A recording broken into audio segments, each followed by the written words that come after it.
Boa noite a todos.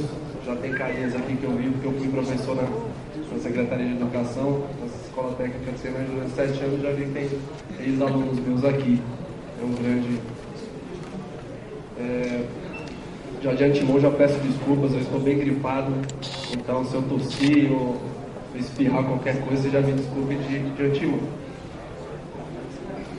Bem, como o Ronald falou, eu trabalho na Secretaria de Logística e Tecnologia da Informação do Ministério do Planejamento. Essa secretaria é quem normatiza toda a parte de informática e informação do governo federal. E mais especificamente, a gente tem uma ação lá dentro do uso do software livre e também do uso do software público na questão agora do portal do software público brasileiro. Deixa eu ver essa aqui.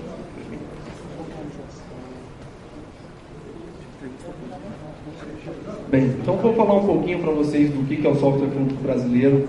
Quem é da área de redes não se assuste, não vou entrar em metodologias, não vou falar de Scrum ou qualquer outra coisa, né? Mas a gente vai falar de negócios. Então vai tanto para o pessoal da área de desenvolvimento de sistemas quanto para o pessoal da área de redes de computadores. Tá? Então vou fazer aqui explicar para vocês o que é o conceito do software público brasileiro, e aí a gente vai, depois de trabalhar esse conceito, a gente vai falando da questão do negócio. Bem, a gente começou o software público brasileiro em meados de 2004, isso era um projeto interno da Secretaria de Logística e Tecnologia da Informação do Ministério do Planejamento, e em abril de 2007, no Fórum Internacional de Software Livre, é o maior evento de software livre do mundo, lá em Porto Alegre. Então, em abril de 2007, nós lançamos o portal do software público brasileiro para a sociedade como um todo. Então, nós estamos já há mais de 3 anos com o portal inaugurado para todo mundo.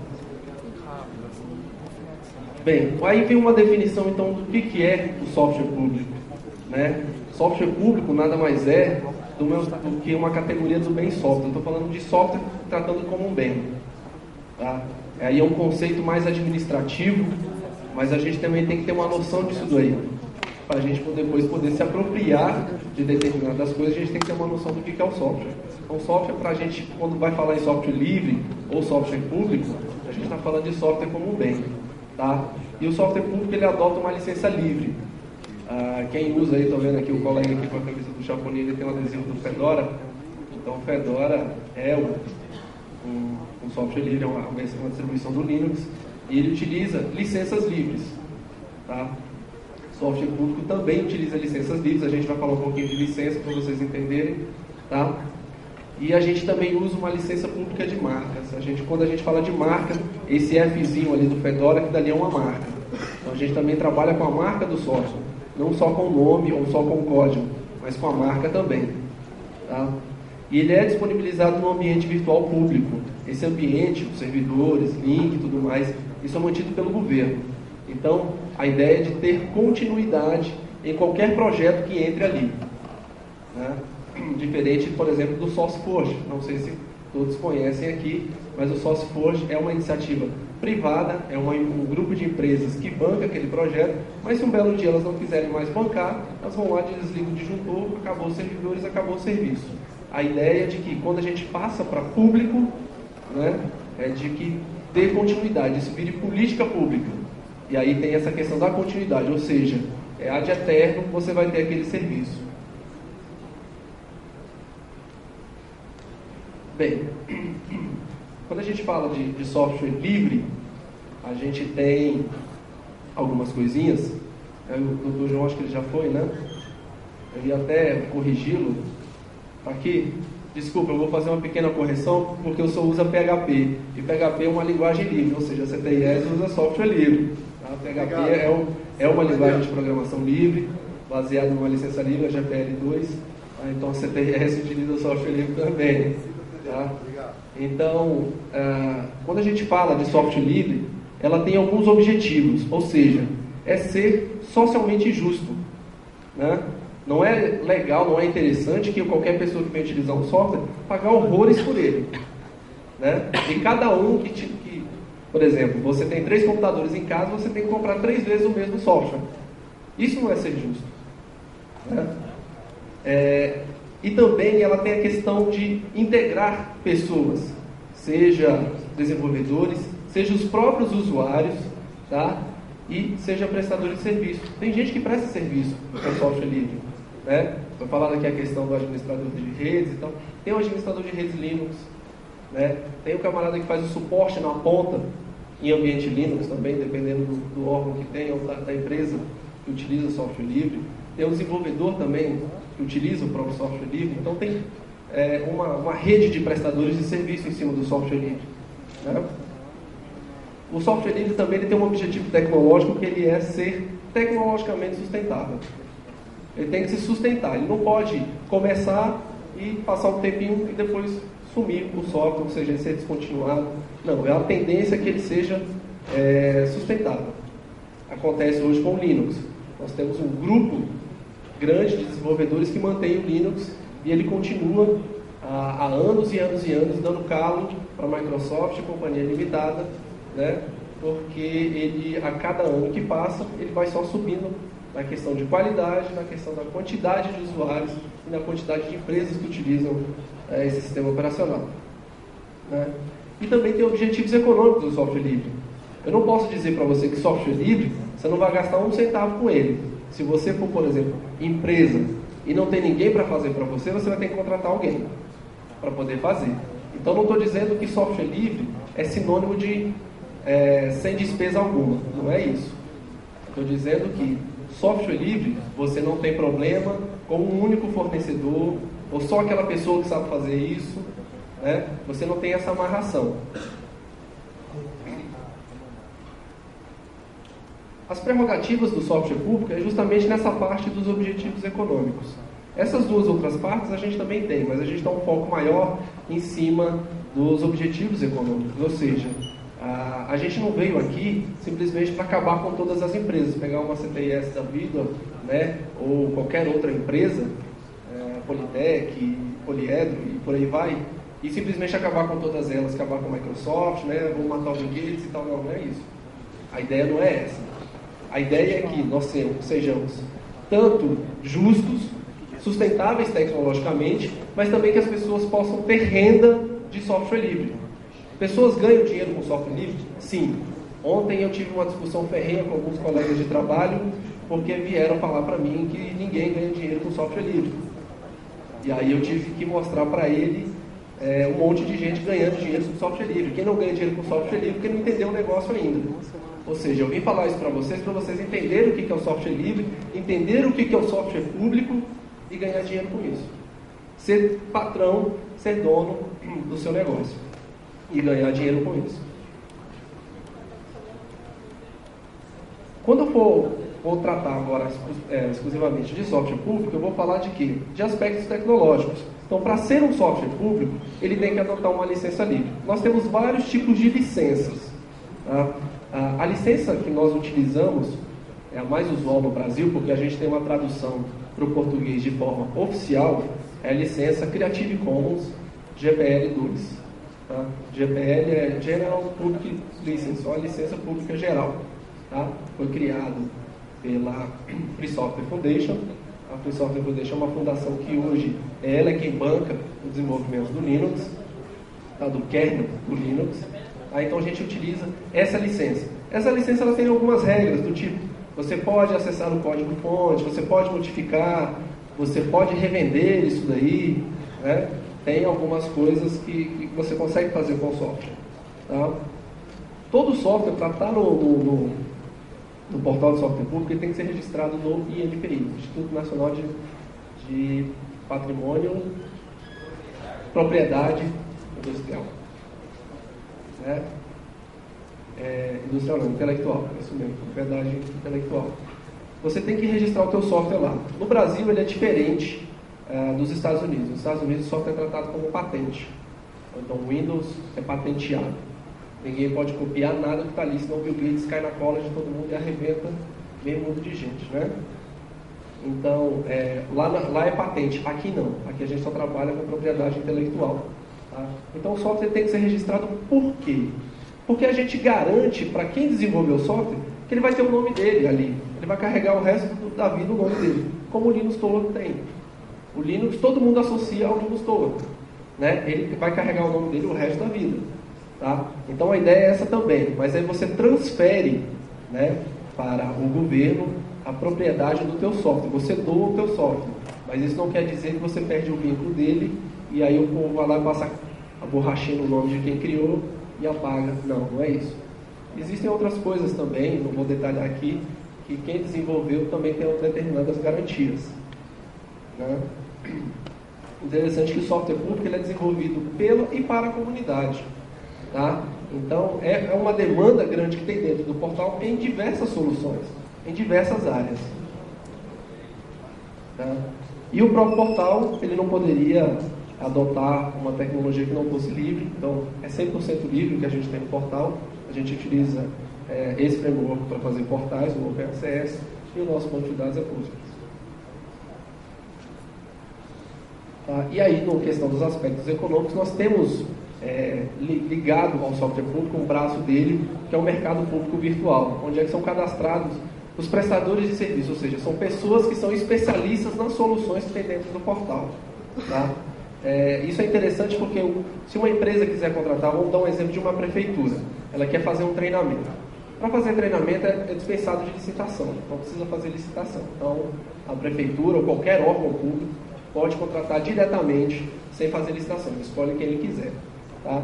Então, ele entra lá no mercado público, ele verifica lá um ranking, você pode pegar um prestador de serviço, uma pessoa jurídica, por exemplo, uma pessoa física da região tal, e você consegue ver um ranking, ou seja, a participação que ele tem na comunidade, se ele responde fórum, se ele não responde, se ele participa do código, se ele comitou código lá no repositório ou não, ou seja, então você tem um ranqueamento, as pessoas que contratam ele também podem dar notas para ele, então quem quer contratar fica mais fácil de escolher os melhores para poder prestar o serviço para ele.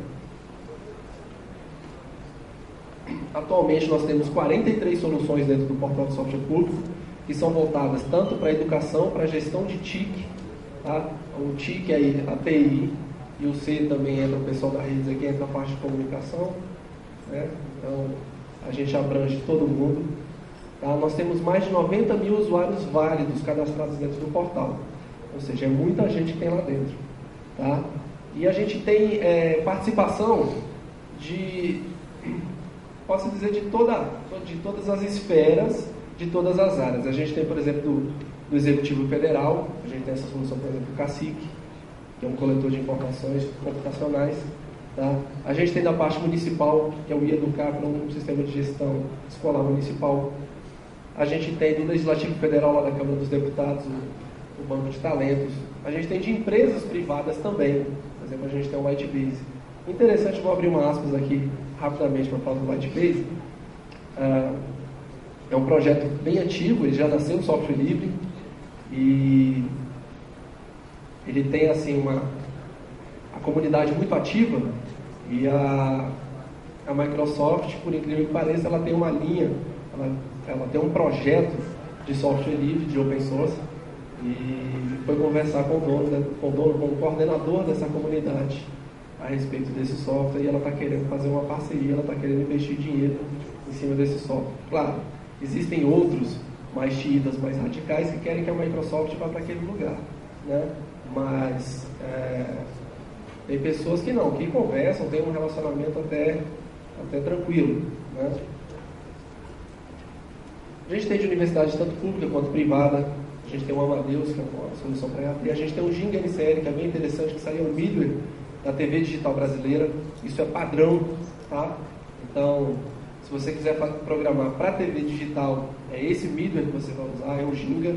Tá? A gente tem o Ginga NCL, que é a linguagem de programação é o Lua, e a gente tem o Ginga Java, que você programa em cima de Java para fazer as aplicações para TV digital.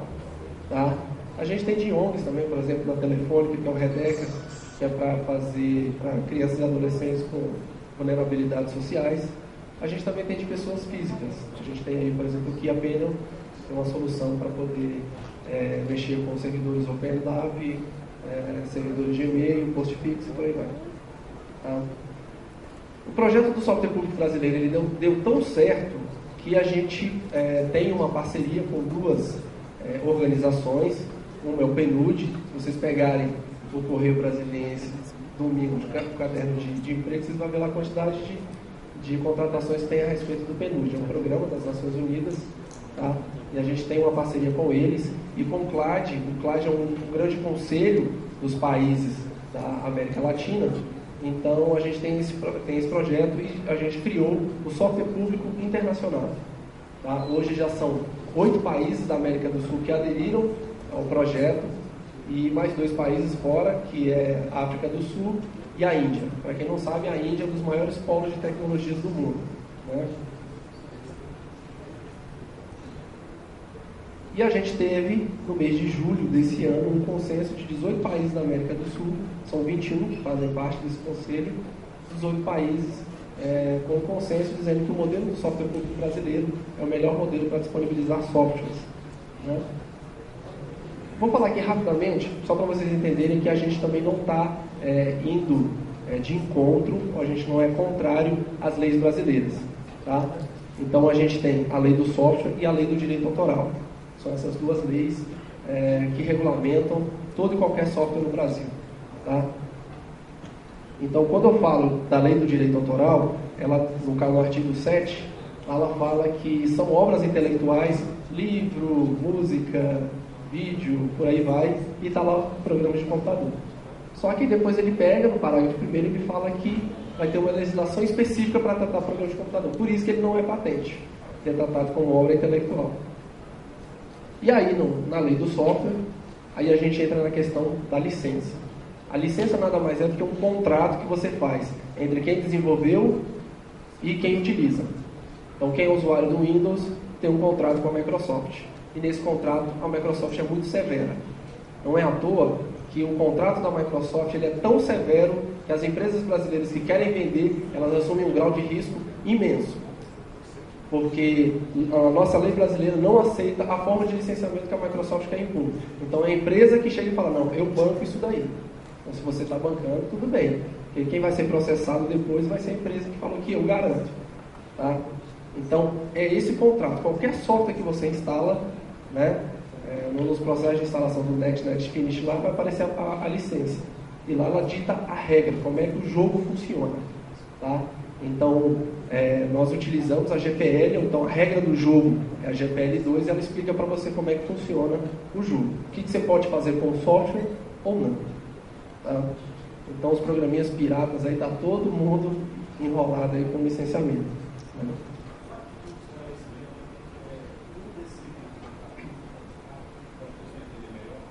Como esse contrato da Microsoft? Só para o pessoal entender, você pode citar um desses. Posso. A Microsoft, ela de maneira alguma deixa que você possa violar qualquer arquivo que está dentro dele. Por exemplo, se você vai lá e mexe na register do Windows e tenta alterar o número da licença que você comprou. Se você fizer isso, você está infringindo o licenciamento, o contrato que você fez. Outra coisa, se você instalar um crack para fazer qualquer alteração de data num programa trial, para você ficar renovando constantemente, isso você está quebrando de novo o contrato que você está fazendo com a Microsoft. E por aí vai, são várias outras coisas. Além de tudo, o código é fechado.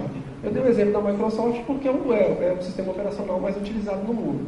Então não tem como a gente não dar esse exemplo. Mas qualquer outro software proprietário, ele tem a forma de licenciamento e com certeza mais restritivo ele vai ser, ou seja, menos coisa você vai conseguir fazer se você quiser alterar qualquer coisa. Ou você que se adapta ao software ou muda de software. É assim que funciona mais ou menos o jogo. Tá? Então aí que eu falei, é o contrato de licença, quem define como é que a coisa vai funcionar. Tá? Então vamos aqui começar a brincar então um pouquinho do modelo e como é que a gente poderia fazer. Para a gente falar de software público, hoje a gente tem demandas do governo. E querendo ou não, hoje no Brasil, o maior consumidor de TIC é o governo. Né? A CTIS está aí com certeza. Esses 6 mil que ele falou aqui, pelo menos 5 mil estão dentro do governo. Né? É assim mais ou menos que funciona. A gente não tem mão de obra suficiente ou qualificada para poder fazer as coisas dentro do governo. E o que a gente faz? A gente tem que ir lá fora contratar. Tá?